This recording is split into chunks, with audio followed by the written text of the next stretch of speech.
আমরা যদি নলেজকে জিজ্ঞেস করি যে আসলে নলেজটা কি, জ্ঞান মানে কি, তো জ্ঞানের বেসিক যেটা তোমার কাছে আসবে প্রথমত ইনফরমেশন। তোমাকে প্রচুর ইনফরমেশন লাগবে, not only information gathering.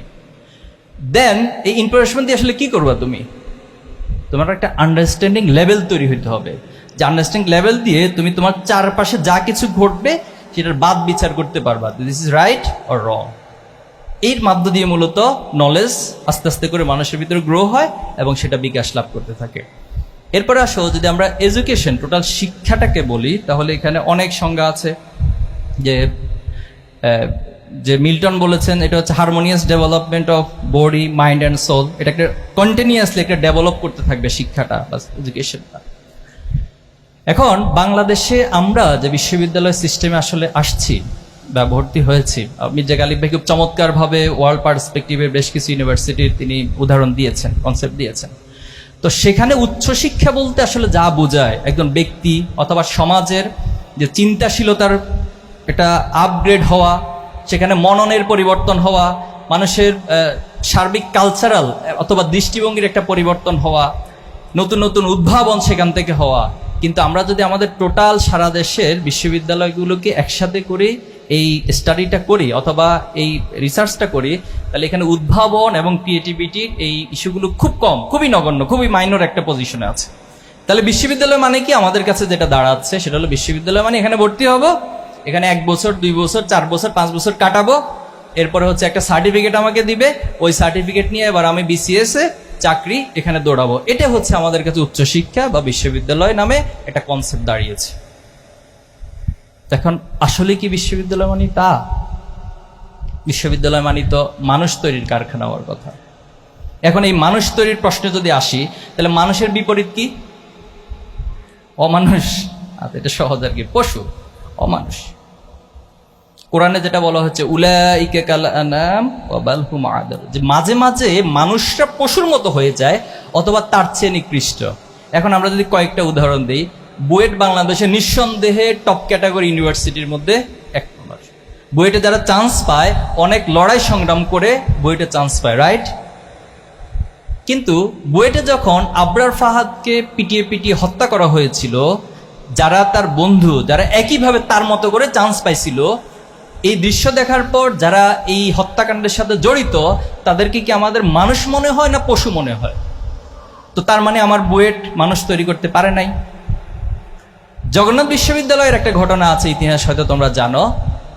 Biswajit, সে জগন্নাথের স্টুডেন্ট ছিল না, একটা হরতাল চলাকালীন সে এদিক দিয়ে যাচ্ছিল, তাকে শিবিরের হিন্দু শাখার সদস্য বলে তাকে কুপিয়ে কুপিয়ে হত্যা করা হয়েছে। কারা করেছে? আমার এই বিশ্ববিদ্যালয়েরই কিছু বড় ভাই, কিছু ছোট ভাই মিলে তাকে হত্যা করা হয়েছে। তাহলে এই দৃশ্য দেখার পর আমার ওই ভাইদেরকে, সিনিয়র ভাই অথবা জুনিয়র ভাইকে কি আমি মানুষ বলতে পারি না পশু বলতে হবে? জাহাঙ্গীরনগর উদাহরণটা খুব কমন, তোমরা জানো।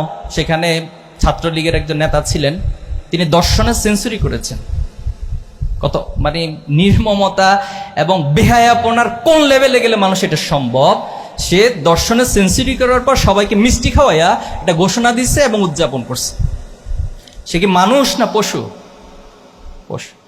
তাহলে এই ক্যালকুলেশনে কি দাঁড়াতে যাচ্ছি আমরা যে আসলে আমার এই বিশ্ববিদ্যালয় মানুষ তৈরি করছে না, কিছু পশু তৈরি করছে? আমি শিক্ষকরা আছেন, সরি, আমি খুবই তো এই ক্যালকুলেশনে যদি আমরা উপনীত হই, তাহলে আমাদেরকে রিথিং করতে হবে। আমি ইংরেজি বিভাগে পড়েছি। ইংরেজি বিভাগে যেদিন প্রথম আসছিলাম, সেদিন আমার স্যার একটা কথা বলেছিলেন, মনে আছে এখনো সেই কথাটা, যে যাদের বাড়ি হচ্ছে সাগরের পাড়ে, তাদের মনটা সাগরের মতো উদার হয়। এখন বলতে পারেন আমার বাড়ির পাশে তো নদী আর খাল আছে, তাহলে কি আমি উদার না? তো ওনার কথা উনি বলেছেন, দিস ইজ হিজ ফিলোসফি। তো তিনি এটা বলার পর আরেকটা বলেছে, যারা সাহিত্যে পড়ে তারাও অনেক উদার হয়। তো এটা দ্বারা আবার অন্যরা অন্যভাবে নেবেন না, নিও না। তো এই সাহিত্যে পড়ার পর আমরা অনেককে পেয়েছি যাদের কর্মকাণ্ডগুলো এতটা নিকৃষ্ট ছিল যেটা পশুর আচরণের কাছাকাছিও গিয়েছে। তো তাহলে আমাদের এই শিক্ষা ব্যবস্থাটা আমাদেরকে রিথিং করতে হবে। আমি শিক্ষকদের কাছে অনুরোধ করব এবং তোমাদের কাছে অনুরোধ করতে চাই। আরেকটা মজার বিষয় হলো কেন এটা ঘটতেছে। দেখো, আমরা জাতিগতভাবে এখনো পর্যন্ত জাতি আদর্শ ঠিক করতে পারিনি। আমরা কনক্রিট কোনো একটা লাইনে বলতে পারি না যে এটা আমাদের জাতির আদর্শ। আমরা সংবিধানে রাষ্ট্রীয় মূলনীতি ঠিক করেছি 4টা, একটার সাথে কন্ট্রাডিক্ট করে। আমি যখন গণতন্ত্র বলছি আবার সেখানে সমাজতন্ত্র বলতেছি। তো গণতন্ত্র আর সমাজতন্ত্র তো পৃথিবীতে একটা দ্বিমুখী অবস্থান সবসময় বিরাজ করে। আবার সেখানে আমি বলতেছি ধর্মনিরপেক্ষ মতবাদ, আবার আরেকটা দিক থেকে বলতেছি জাতীয়তাবাদ। এটা একটার সাথে কনফ্লিক্ট করে। তো যে রাষ্ট্রের সংবিধান এবং রাষ্ট্র একটা কনফ্লিক্টিং মতাদর্শের উপরে, একটা কনফ্লিক্টিং রাষ্ট্রীয় মূলনীতির উপরে পরিচালিত হচ্ছে, তার আসলে কখনো ইউনিক আদর্শ তৈরি হয় না। এই আদর্শ তৈরি হয় নাই, এরপরে সেটার উপরে বেস্ট করে যে একটা শিক্ষা ব্যবস্থা হবে সেটাও হয়নি, এবং সেটার উপরে বেস্ট করে যে একটা শিক্ষার পরিবেশ তৈরি হবে সেটাও আমরা করতে ব্যর্থ হয়েছি। বিগত সময়ে আমরা শিক্ষকদেরকে দেখেছি লেজুর ভিত্তি তো শুধু ছাত্র রাজনীতির ক্ষেত্রে প্রয়োগ করা হয়, কিন্তু শিক্ষকদের ক্ষেত্রে লেজুর ভিত্তি যে আরো কত মারাত্মক হয় এটা আমরা কখনো হয়তো ব্যবহার করি নাই। তো এই কালচারগুলোর তো পরিবর্তন হওয়ার জন্যই 24-এর আমার আবু সাইদ, মুগ্ধ, ওয়াসিম, শান্ত, আলী রায়হান, এই যে আমার শত শত নাম বলে শেষ করা যাবে না, হাজার হাজার ভাইরা জীবন দিয়েছেন। জগন্নাথ বিশ্ববিদ্যালয়ের একরামুল হক সাজিদ জীবন দিয়েছে। তাহলে জীবন দেওয়ার পরেও আমরা কি আমাদের আগের সেই ধারার মধ্য দিয়ে যাব, নাকি আমাদের মধ্যে একটা পরিবর্তন হওয়া দরকার? পরিবর্তন হওয়া দরকার না? অবশ্যই পরিবর্তন হওয়া দরকার। আজকে ছাত্র রাজনীতির নামে যা চলছে, ছাত্র শিবির এটার উত্তরণ চায়। ছাত্র রাজনীতি মানে এখানে বিষোদাগার। একদল বক্তব্য দিতে আসছে, আরেক দলকে গালাগালি না করলে তার বক্তব্যই হয় না, এরকম একটা পরিস্থিতি। আজকে কি এখানে এখন পর্যন্ত কোনো বক্তা অন্য কোনো দলকে ইন্ডিকেট করে অথবা অন্য কোনো দলের নাম নিয়ে কোনো কথা বলেছে? তাহলে দিস ইজ দ্য ডিফারেন্স।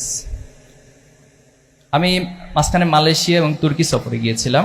তো ওখানকার যারা ইউথ লিডার্স, স্টুডেন্ট লিডার্স, এদের সাথে একটা লম্বা সময় কথা হয়েছে। ওদেরকে জিজ্ঞেস করলাম যে আপনারা কি আপনাদের যখন বক্তব্য দেন এক দল আরেক দলকে গালিগালাজ করেন কিনা, মানে স্ল্যাং ইউজ করেন কিনা অথবা বিষোদাগার করেন কিনা? বললো যে আসলে আমাদের এত কাজ, আমরা তো নিজেদের কাজ করে শেষ করতে পারি না, আরেক দল কি করছে না করছে এগুলো দেখারই তো টাইম পাই না। তা আমরাও বাংলাদেশে ঠিক একই পলিসিটা অবলম্বন করছি ছাত্র শিবির। কে আমাদেরকে কি বলছে না বলছে এটা নিয়ে আমরা খুব বেশি তাকাবো না, কারণ আমাদের কাছে হিউজ কাজ, অনেক কাজ পড়ে আছে নিজেদেরকে গড়ার জন্য, এই সমাজের ছাত্রদেরকে গড়ার জন্য, এই সমাজকে গড়ার জন্য, এই রাষ্ট্রকে গড়ার জন্য অনেক কাজ পড়ে আছে। আমরা সেদিকে দাবিত। এবার আমাদের একটা কথা আছে যে আমরা গালাগালিকে গলাগলিতে রূপান্তরিত করো হোক, এরকম একটা রাজনীতি মূলত চাই। তোমরা চাও? আপনি আপনার আদর্শের চর্চা করুন, আপনার আদর্শকে মানুষের কাছে তুলে ধরুন, এরপর যার যেটা পছন্দ সে সেটা গ্রহণ করবে। ছাত্র শিবির আজকে তোমাদেরকে প্রোগ্রাম করে এই কথাটা বলবে না যে কালকে থেকে তোমাদেরকে ছাত্র শিবির করতে হবে। আনসাইন্টিফিক। তুমি ডিসিশন নিবা যে ছাত্র শিবির ইনভলভ হওয়ার মধ্যে যদি তোমার কোনো উপকার হয় তাহলে তুমি হও, আর যদি মনে করো যে না কোনো উপকার আমার নাই তাহলে কোনো সমস্যা নেই, তোমার ছাত্র শিবিরের সাথে কোনো সম্পর্কই রাখার প্রয়োজন নেই। তাহলে ছাত্র রাজনীতি হবে শিক্ষাবান্ধব, ছাত্র রাজনীতি হবে মানুষ তৈরির কারখানা, ছাত্র রাজনীতি হবে ছাত্রদের অধিকার আদায়ের জন্য, ছাত্র রাজনীতি হবে শিক্ষা ব্যবস্থার গুণগত পরিবর্তনের জন্য, ছাত্র রাজনীতি হবে আলটিমেটলি ভবিষ্যতে এই জাতিকে নেতৃত্ব দেওয়ার জন্য। আমাদের এই জাতির হিউজ সম্ভাবনা, মানে এত সম্ভাবনা যেটা পৃথিবীর অপর দেশগুলোর অনেক অনেক পিছিয়ে আছে। আমাদের এখানে হিউজ ম্যান পাওয়ার রয়েছে, হিউম্যান রিসোর্স রয়েছে। একটা হিউম্যান রিসোর্স দিয়ে পৃথিবীকে বদলে দেওয়া যায়। আমাদের সবচেয়ে বড় সি বিচ রয়েছে, ব্লু ইকোনমি জোন রয়েছে। এই ব্লু ইকোনমি থেকে যে মৎস্য সম্পদ, একটা ক্যালকুলেশন এসেছে যে প্রায় 450+ যেটা খুবই মানুষের জন্য উপকারী এমন মাছ সেখানে রয়েছে। এবং সেই মাছ যদি আমরা আহরণ করতে পারি তাহলে বাংলাদেশের যে টোটাল স্ট্রাকচার এটাকে টোটালি চেঞ্জ করে দেওয়া যাবে। আরেকটা মজার বিষয় হচ্ছে যে মৌলভীবাজার কুলাউড়া পাহাড়, সেখানে ইউরেনিয়াম রয়েছে। সম্ভবত আমি ভুল না করলে 2012 সালে হিলারি ক্লিন্টন বাংলাদেশে এসেছিলেন। হিলারি ক্লিন্টন বাংলাদেশে এসে তিনি বলেছিলেন যে আমাদের কাছে সেন্ট মার্টিন এবং কুলাউড়া বা মৌলভীবাজারটা খুব গুরুত্বপূর্ণ। এই দুইটা প্লেসের নাম তিনি উল্লেখ করেছিলেন। তাহলে দেখো, আমার দেশের যারা রাজনীতি করছেন, আমার দেশের যারা রাষ্ট্রকে পরিচালনা করছেন, তাদের মুখ থেকে কোনোদিন আমরা কুলাউড়া পাহাড়ের নাম শুনি না। কারণ তাদের তো ওই চিন্তাই নাই। তাদের চিন্তা হচ্ছে কিভাবে এখান থেকে টাকা ট্রান্সফার করবে, কিভাবে করে মানুষকে ধোঁকা দিয়ে, মানুষকে ভুলভাল রাজনীতি করিয়ে তার ক্ষমতার চেয়ার শক্ত করবে, এবং সেটাকে ব্যবহার করে সে মানুষকে গোলামির মতো কাজে লাগিয়ে সে সম্পদের পাহাড় গড়বে। এই রাজনীতি হয়েছে এতদিন। তাহলে এই রাজনীতিতে অবসান হওয়া দরকার। আমরা সংসদ সদস্যদেরকে দেখতাম, মানুষের এত কষ্ট অর্জিত টাকা, আমার দেশের খেটে খারাপ মানুষগুলোর টাকা দিয়ে সংসদ চলে, সেখানে গিয়ে তারা গান গায়, গান করেন, উৎসব করেন, হাসি তামাশা করেন। এরপরে এমন ব্যক্তিরা এমপি হন, তাকে স্ক্রিপ্ট লিখে দেয়, ওই স্ক্রিপ্ট লিখে পড়তে পড়তে তার মাইক এবং দাঁত সব ভেঙে অস্থির হয়ে যায়। এমন ব্যক্তিরা এতদিন আমাদের এমপি ছিলেন, নেতৃত্ব দিয়েছেন এই সমাজকে। তো এই জাতির উন্নতি হবে কিভাবে? তাহলে আমাদের এখানে সব রয়েছে। আমাদের এই যে বুড়িগঙ্গা, যদি তোমরা কখনো লন্ডন যাও তাহলে দেখবা, অথবা মালয়েশিয়া, এরকম হিউজ মানে পর্যটন কেন্দ্রগুলো রয়েছে, নদীকে কেন্দ্র করে তৈরি করা হয়েছে। কোনো প্ল্যান আছে আমার বুড়িগঙ্গা নিয়ে? বুড়িগঙ্গা গেলে তুমি একদিন যাওয়ার পর দ্বিতীয় দিন আর যাবা না। এখন অবশ্যই বর্ষাকাল, পানি ঠিক আছে, কিন্তু শীতকালে এখানে যাওয়ার পর সেকেন্ড টাইম আর কেউ যেতে চাইবে না। অথচ এখানে নেতারা কোনোদিন এগুলো নিয়ে চিন্তা করে না। কিভাবে চিন্তা হবে যে আশপাশের দোকানগুলো দখল করবে, কিভাবে হচ্ছে বুড়িগঙ্গার স্ট্যান্ডগুলো চাঁদাবাজি করবে, সব সময় এই চিন্তা নিয়ে পড়ে থাকে। তা আমি সরি, তোমরা আমার ছোট ভাই, এই কথাগুলো বলছি এজন্য যে সচেতনতার জন্য। আমাদের গ্যাপটা কোথায় হচ্ছে আসলে? গ্যাপটা হচ্ছে এই দেশে সব আছে, সুন্দর একটা বাগান আছে, কিন্তু বাগানের ভালো মালি নেই। এখানে চমৎকার একটা জাহাজ আছে, চমৎকার একটা শিপ আছে, কিন্তু সে শিপ চালানোর মতো ভালো নাবিক নেই। তাহলে সেই নাবিক, সে মালিক, এই বিশ্ববিদ্যালয়ে যারা পড়ছে তাদেরকে তৈরি হতে হবে। আমাদের প্রত্যেকটা রিসোর্স, প্রত্যেকটা সম্ভাবনাকে কিভাবে করে কাজে লাগানো যায়, এই চিন্তা বিশ্ববিদ্যালয়ে বসে তোমাকে গবেষণা করতে হবে। কুলাউড়া পাহাড়ে যে ইউরেনিয়াম রয়েছে, সেই ইউরেনিয়ামকে কিভাবে তুমি বাংলাদেশের জন্য কাজে লাগাতে পারো, এখান থেকে বসে তোমাকে সেই গবেষণার ক্ষেত্র প্রস্তুত করে দিতে হবে। এটাই আমাদের দাবি সরকারের কাছে। গতকাল দুঃখের সাথে বলছি যে গোপালগঞ্জে একটা ঘটনা ঘটেছে, দেখেছ যে আমাদের জুলাই সহযোদ্ধাদের উপর হামলা করা হয়েছে।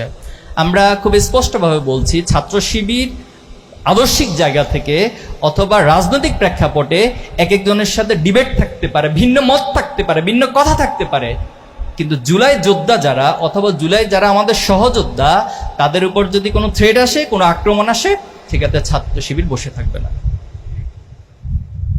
আমরা আমাদের সকল জুলাই সহযোদ্ধাদের পাশে দাঁড়াবো ইনশাল্লাহ। এবং কালকের এই ঘটনা প্রমাণ করে বাংলাদেশ থেকে ফ্যাসিবাদ এখন নির্মূল হয়নি, চারপাশে ফ্যাসিবাদ বসে আছে।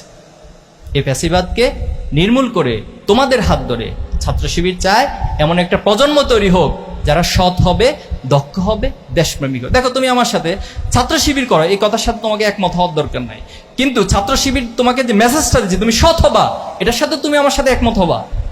তুমি দক্ষ হয়ে গড়ে ওঠো, নিজেকে এই সমাজের কাছে নিজেকে তুলে ধরো, একটা ফ্যাক্টর হিসেবে নিজেকে তৈরি করো, যে তোমাকে ছাড়া এই সমাজ চলবে না, তোমাকে ছাড়া এই রাষ্ট্র চলবে না, এই পৃথিবী চলবে না তোমাকে ছাড়া। তুমি এমন একটা জায়গায় নিজেকে নিয়ে যাও, এটা হইতে তো তোমার সমস্যা নাই। তুমি নিজেকে দেশপ্রেমিক হিসেবে গড়ে তোলো। দেশপ্রেমিকের বয়ান আমরা অনেক শুনেছি, অনেক বয়ানে শুনেছি দেশপ্রেমিকের কথা, কিন্তু আলটিমেটলি এই দেশপ্রেমিকের বয়ান তুলে, ফেনা তুলে এই দেশের চরম ক্ষতি করেছে বিগত সময়গুলোতে। তাহলে কি আমরা সৎ দক্ষ দেশপ্রেমিক হব? এই কথার সাথে একমত হবো সবাই? আমার সর্বশেষ কথা বলে শেষ করছি। এই যে তোমার বিশ্ববিদ্যালয় লাইফে তুমি অনেক চ্যালেঞ্জের মধ্য দিয়ে যেতে হবে। শয়তান তোমাকে অসুয়াস্থা দিবে, তোমার কিছু খারাপ বন্ধু তোমাকে হয়তো ভুল পথে পরিচালিত করতে পারে, এজন্য সতর্ক থাকা। আর তুমি যদি তোমার আলটিমেট জায়গায় পৌঁছতে চাও, সে জায়গায় পৌঁছার জন্য তোমাকে মৃত্যুর অনুভূতি রাখতে হবে। সবসময় মৃত্যুর অনুভূতিকে লালন করতে হবে, কারণ মৃত্যুর অনুভূতি মানুষকে অনেক খারাপ কাজ থেকে বাঁচিয়ে দেয়। তুমি যদি ফিল করো আজকের দিনটা তোমার শেষ দিন, তাহলে নিঃসন্দেহে আজকের দিনটা তোমার বেস্ট দিনও হবে। এরকম যদি তুমি মনে করো যে আগামীকাল আমার শেষ দিন, তাহলে আগামীকালই তোমার জীবনের বেস্ট দিন হবে। এই চিন্তাটা রাখা। আরেকটা চিন্তা রাখতে হবে হচ্ছে যে আমাকে সব কাজের একটা জবাবদিহিতা কিন্তু করতে হবে। কোনো কাজের এমনি এমনি হবে না। পৃথিবীর প্রত্যেকটা অ্যাকশনের একটা রিয়াকশন থাকে, তুমি এই দুনিয়াতে ভালো কাজ করবা, এটা অবশ্যই তোমাকে পরবর্তীতে রিওয়ার্ড দেওয়া হবে। আর যদি